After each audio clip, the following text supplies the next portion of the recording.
The foundation of the Tragedy Assistance Program for Survivors is love, because that's the only reason we grieve. And what we can do for families is bring them together to honor that life, to speak that name, to bring that person present. We are a family. Kevin was what I like to call a G.I. Joe Navy. Honor, courage, and commitment. Kevin did 19 years in the Navy. His job was to go into combat and come back and go back into combat. When Gabriella was born, I remember that I had fallen in love with him all over again.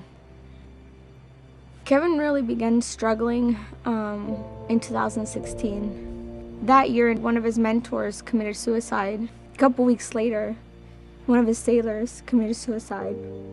That was kind of, he just couldn't take it anymore. The night before Kevin's burial, I remember just feeling scared. But I remembered taps. I called and I left a voicemail. I said, I know it's late and the burial's tomorrow, but I'd really appreciate if someone could pick me up and be there. They called me the next morning. They said, we've got Courtney who's going to be there and pick you up and take you and, be at your side the entire time. There's Daddy! Do you see him?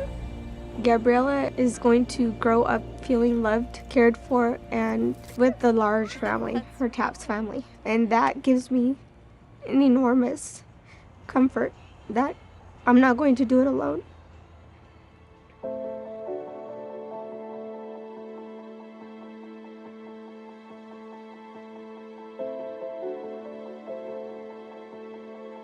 Jason was this fascinating mix of being this warrior. He was an Army Ranger, he was an elite soldier.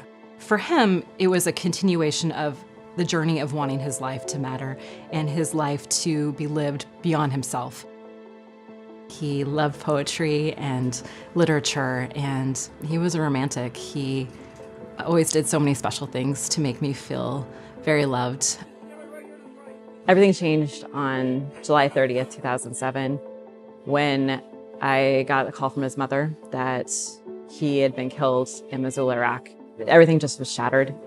All of a sudden, I was this woman that I didn't even know what to call myself. Like, I wasn't really a widow, but I also had lost my partner. And what did that mean?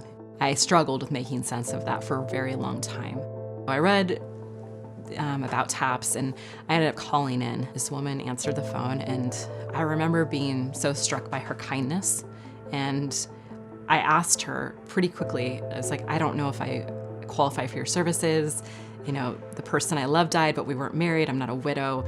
And she right away said, you love someone, they died while serving. Of course you're part of this, and we're here for you.